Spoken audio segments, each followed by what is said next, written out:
Hello students, കഴിഞ്ഞ വീഡിയോയിൽ നമ്മൾ റെയറർ ആൻഡ് ഡെൻസർ മീഡിയം എന്താണെന്ന് പഠിക്കുകയും അതിനകത്ത് ലൈറ്റ് എങ്ങനെയാണ് ബെൻഡ് ചെയ്യുന്നതെന്ന് മനസ്സിലാക്കുകയും ചെയ്തിരുന്നു. ഇനി അതിൻ്റെ കുറച്ച് ആപ്ലിക്കേഷൻസ് ആണ് നമ്മൾ ഈ വീഡിയോയിൽ ഡിസ്കസ് ചെയ്യുന്നത്. അപ്പോൾ നമുക്ക് തുടങ്ങാം. റെഡി? നമുക്ക് രണ്ട് മീഡിയംസ് തന്നു കഴിഞ്ഞാൽ അതിൽ ലൈറ്റ് എങ്ങനെ ബെൻഡ് ചെയ്യുമെന്ന് ഇപ്പം നമുക്കറിയാം അല്ലേ? ഡെൻസർ ടു റെയറർ ആണെങ്കിൽ അവേ ഫ്രം ദ നോർമലും, റെയറർ ടു ഡെൻസർ ആണെങ്കിൽ ടുവേർഡ്സ് ദ നോർമലുമാണ് ലൈറ്റ് ബെൻഡ് ചെയ്യുന്നത്. ഇന്ന് നമുക്ക് ഗ്ലാസ് സ്ലാബിൽ എങ്ങനെയാണ് ലൈറ്റ് ബെൻഡ് ചെയ്യുന്നത് നോക്കാം. ആദ്യം തന്നെ ലൈറ്റ് ഗ്ലാസ് സ്ലാബിലേക്ക് പതിക്കുന്നതായിട്ട് നമുക്ക് ഇമാജിൻ ചെയ്യാം. ഗ്ലാസ് സ്ലാബിനുള്ളിൽ കൂടി ലൈറ്റ് കടന്നു പോകുമ്പോൾ ബെൻഡിങ് ഒന്നും സംഭവിച്ചില്ലെങ്കിൽ നമ്മൾ ഈ കാണുന്നത് പോലെ ഡോട്ടഡ് റെഡ് ലൈനിലൂടെ ആയിരിക്കും ലൈറ്റ് പാസ് ചെയ്യുന്നത് അല്ലേ? അപ്പോൾ പക്ഷെ നമുക്കറിയാം ബെൻഡിങ് സംഭവിക്കുന്നുണ്ട്. കാരണം എയറിൽ നിന്നും ഗ്ലാസ്സിലേക്ക് കയറുമ്പോൾ റെയറർ ടു ഡെൻസർ മീഡിയമാണ് ലൈറ്റ് കയറുന്നത്. ഓബ്വിയസ്ലി ബെൻഡിങ് ഉണ്ടാവും. പക്ഷേ ബെൻഡിങ് ഒന്നും സംഭവിച്ചില്ലെങ്കിൽ നമ്മുടെ ലൈറ്റ് നമ്മൾ എക്സ്പെക്റ്റ് ചെയ്യുന്ന ആ പൊസിഷനെ നമ്മൾ വിളിക്കുന്ന പേരാണ് എക്സ്പെക്റ്റഡ് പൊസിഷൻ.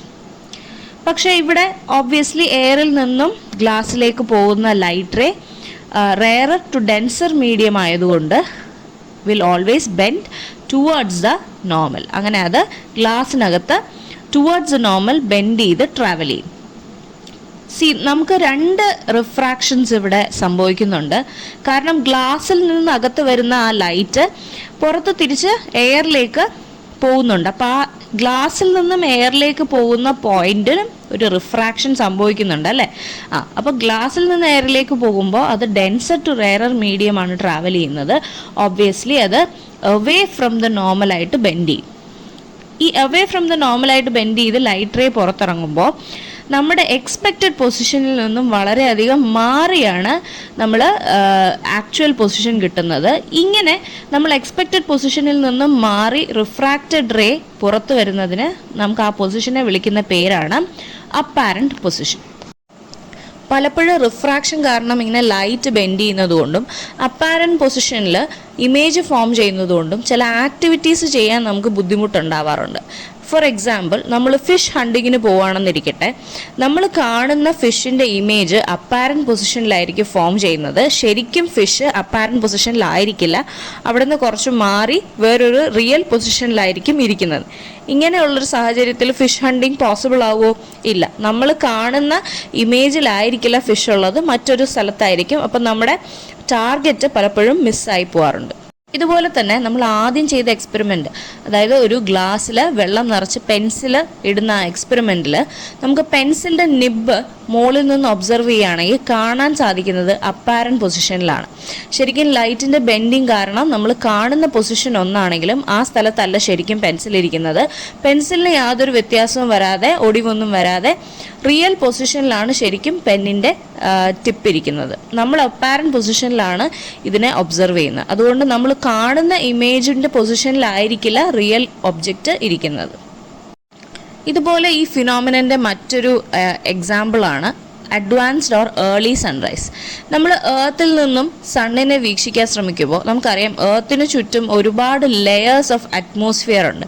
ഈ ഓരോ ലെയർ ഓഫ് അറ്റ്മോസ്ഫിയറിലും പല ഡെൻസിറ്റി ആയിരിക്കും എയറിനുണ്ടാവുക. അപ്പോൾ ഓരോ ലെയറിലും നമ്മുടെ സണ്ണിൽ നിന്നും വരുന്ന റേസിന് റിഫ്രാക്ഷൻ സംഭവിക്കാൻ സാധ്യതയുണ്ട്.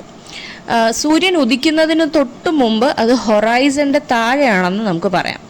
ഏർത്തിൽ നിൽക്കുന്ന ഒരാൾ ഹൊറൈസന് താഴെ നിൽക്കുന്ന സണ്ണിൽ നിന്നും വരുന്ന റേസ് ഓരോ അറ്റ്മോസ്ഫിയറിക് ലെയറിലും റിഫ്രാക്ട് ചെയ്ത് അത് ഫൈനലി അയാളുടെ കണ്ണിൽ ഒരു ഇമേജ് ഫോം ചെയ്യുന്നു. പക്ഷെ ശരിക്കും ഫോം ചെയ്യുന്ന ഇമേജ് ഒരു അപ്പാരൻറ്റ് പൊസിഷനിലാണ് നമുക്ക് കാണാൻ സാധിക്കുന്നത്. അതായത് ഹൊറൈസണിന് മുകളിൽ സൂര്യൻ ഉദിച്ചതുപോലെ നമുക്ക് തോന്നും. ശരിക്കും അത് റിഫ്രാക്ഷൻ കാരണം നമുക്ക് തോന്നുന്നതാണ്. അറ്റ് ദാറ്റ് ടൈം ശരിക്കും സൂര്യൻ ഉദിച്ച് കാണില്ല, അത് ഹൊറൈസണ് താഴെ നിൽക്കുകയായിരിക്കും. ഇതാണ് ഏർലി സൺറൈസ്. ഇതുപോലെ തന്നെ ഡിലേഡ് സൺസെറ്റ് എന്നൊരു ഫിനോമിനനും ഉണ്ട്. അതായത് നമ്മുടെ സൂര്യൻ അസ്തമിച്ചതിന് ശേഷം ഹൊറൈസന് താഴെ പോകും, എങ്കിലും അതിലെ റേസ് എന്ത് ചെയ്യും?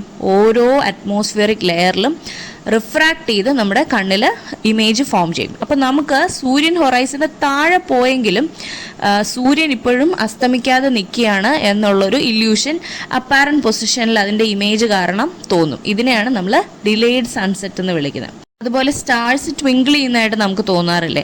ഇതും റിഫ്രാക്ഷൻ്റെ ഒരു എക്സാമ്പിളാണ്. ശരിക്കും നമ്മൾ സ്റ്റാറിൻ്റെ പൊസിഷൻ എവിടെയാണോ അവിടെ അല്ല കാണുന്നത്. കാരണം സ്റ്റാറിൽ നിന്നും വരുന്ന ലൈറ്റ് നമ്മുടെ അറ്റ്മോസ്ഫിയറിൻ്റെ പല ലെയേഴ്സിൽ കൂടെ റിഫ്രാക്ട് ചെയ്താണ് നമ്മുടെ കണ്ണിൽ ഇമേജ് ഫോം ചെയ്യുന്നത്. ഇത് ട്വിങ്കിളിംഗ് ആയിട്ട് നമുക്ക് കാണാൻ സാധിക്കും. മാത്രമല്ല നമ്മൾ കാണുന്ന പൊസിഷൻ ആയിരിക്കില്ല ശരിക്കുമുള്ള സ്റ്റാറിൻ്റെ പൊസിഷൻ. ഇന്നത്തേക്ക് ഇത്രയേ ഉള്ളൂ.